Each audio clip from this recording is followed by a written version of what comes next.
So let's talk about the first half of the NFL season in the AFC. It was like the parents, the grown-ups left for the first half and the kids took over the house. There was White Claws everywhere.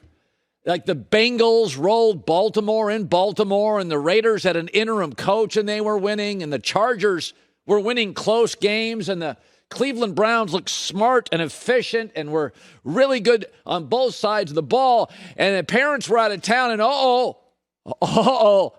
the grown-ups just showed up. Oh, the SUV pulled in. The parents are here, and they brought some friends with them. Bill Belichick, Andy Reid, Mike Vrabel, and Sean McDermott. You know, playoff coaches. They're back. Hide the White Claws. The grown-ups are back. Andy Reid's got his offense with him. Belichick's got his defense with him. Vrabel's got his smarts and presence with him. And McDermott's got Josh Allen with him. The grown-ups are back. Let's start with New England. Baker Mayfield now has a third injury. He's never been a big athlete, small for the position.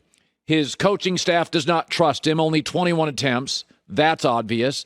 And unless everything is perfect, if he's missing a running back or a right tackle, can we stop the debate if Baker Mayfield's an elite quarterback? The answer is no. Next question, please. This was a moment. I said this 2 months ago. Baker's going to be judged on these games against Mac Jones and Justin Herbert. So far against those two, he's 0-2. He's got a great O-line, the coach of the year, top 3 roster, excellent pass rush, and Baker right now is 500 for the year. He's 27-27 in his career, and his passer rating is below Teddy Bridgewater this season. There you go. That's what Baker Mayfield is. Teddy Bridgewater. Oh, my bad. A little lower. Case Keenum came in yesterday, had more passing yards than Baker. Can we stop now? Can we stop debating it? I won the argument. They may still make the playoffs. The roster's fantastic, but stop blaming OBJ. You can't blame the coach. That's what they always do in Cleveland. It's always the coach's fault. He won Coach of the Year last year. In a passing league, in a quarterback league, when you don't quite have it right, like Kansas City, you need your quarterback to step up and make it right. And Baker's not talented enough to do that. New England, meanwhile, here they are again. They look like New England with Brady 3 years ago. Maybe not a Super Bowl team. I'm not sure I'd count them out yet. Mac Jones has been terrific. They hit on most of their draft picks. Christian Barmore from Alabama on the front is excellent. Mac Jones from Alabama. Ramondre Stevenson, the running back from Oklahoma, is outstanding. So much like the Steelers did with their offensive picks, it looks like New England hit on their picks. They're infused with a little youth. The defense is back. The coaching is brilliant. No freebies, win time of possession, and derail average quarterbacks, which is now what Baker Mayfield is. Now let's talk. Belichick and the SUV pulled into the driveway, and Andy Reid got out back. Let's talk about the Kansas City Chiefs. They were a little loose. Things weren't firing. And so what happens? Well, Andy Reid's real smart. Patrick Mahomes real smart. Steve Spagnuolo, the defensive coordinator's real smart. And smart people eventually figure crap out. And this offense for Kansas City that just we kept saying, they're winning. They're beating the teams they should. Giants, Eagles, Washington football team. But it's not pretty. But we said they're winning. You got to give them credit for that. We said that Friday. They're winning games. And they'll get it right because Andy Reid's smart and he always eventually gets it right. And last night against the Raiders, they got it right. And it was real clever. They were clever without being too cute. They went and threw the ball to running backs more. Let's get the stuff. Let's get our guys in space. It was tight ends. It was running backs. Let's not go crazy. We got plenty of talent here. Let's get them the ball. In fact, Darrell Williams was their leading receiver in terms of catches, and that's what they did. You could see it very early.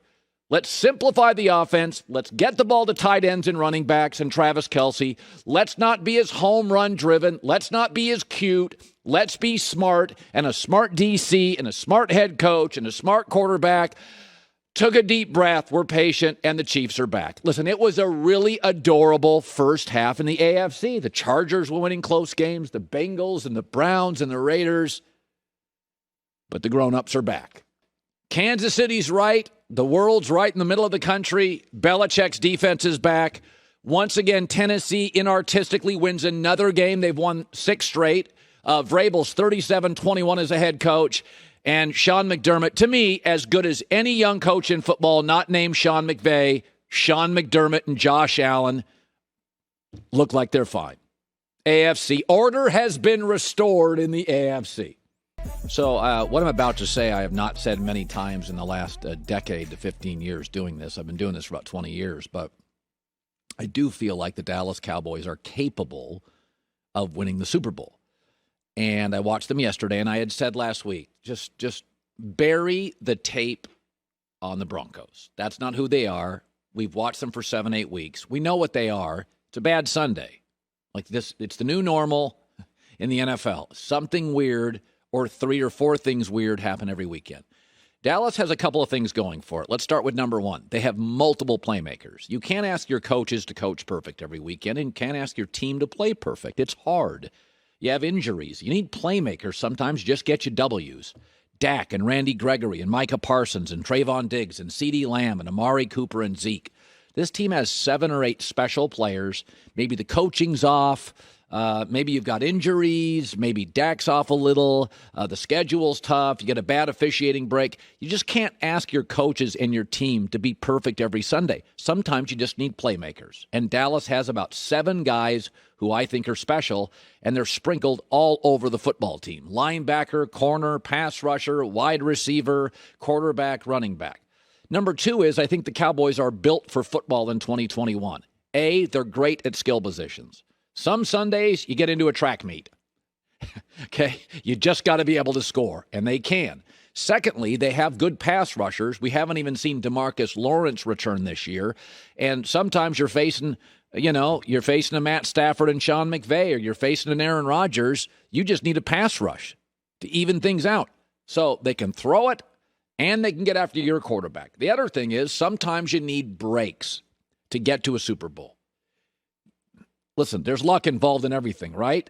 They've gotten some breaks this year. San Francisco and Seattle are a little bit of a mess. Brady and Tampa are lost offensively. Kyler Murray is banged up again, 2nd year in a row. And the Rams have lost Cam Akers and now Robert Woods for the year. And they cross their fingers on OBJ, learning the system quickly and staying healthy. I also think it's key for Dallas is that they're balanced. And this is important because if you lead, if you're too pass-centric and if you get a lead and you want to kill the clock, it can be difficult. It's not difficult. Dallas has Pollard and Zeke. They get a lead. They want to eat 8 minutes. They can go to the ground. They can keep it running. Or Dallas trails late, and they got to play catch-up and score fast. They have the requisite wide receiver, tight end, running back talents. So the balance and the playmakers, they've got some breaks. I think they're built for current football. They're fast. They're athletic. I think it jumps off the television. And if you look at their schedule, they are still very much, to me, at 7-2 in the hunt for the number 1 seed. Look at their schedule going forward. It really plays to the Cowboys. Now, they have at Kansas City next. That's a toughie.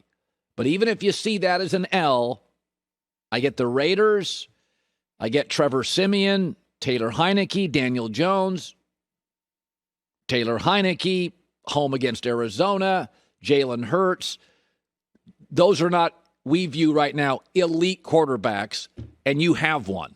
You go in with an elite quarterback, you face a non-elite quarterback, there's usually a reason you're favored. Good football team, again, not saying a favorite, but you need some playmakers, you need some breaks, you need some balance. I watched Dallas. It's first time in a long time I see. Hi, everybody. Thanks for watching. Subscribe here to get the latest from the show. Also, be sure to check out more of the best clips from The Herd or go watch a few segments from other shows on FS1.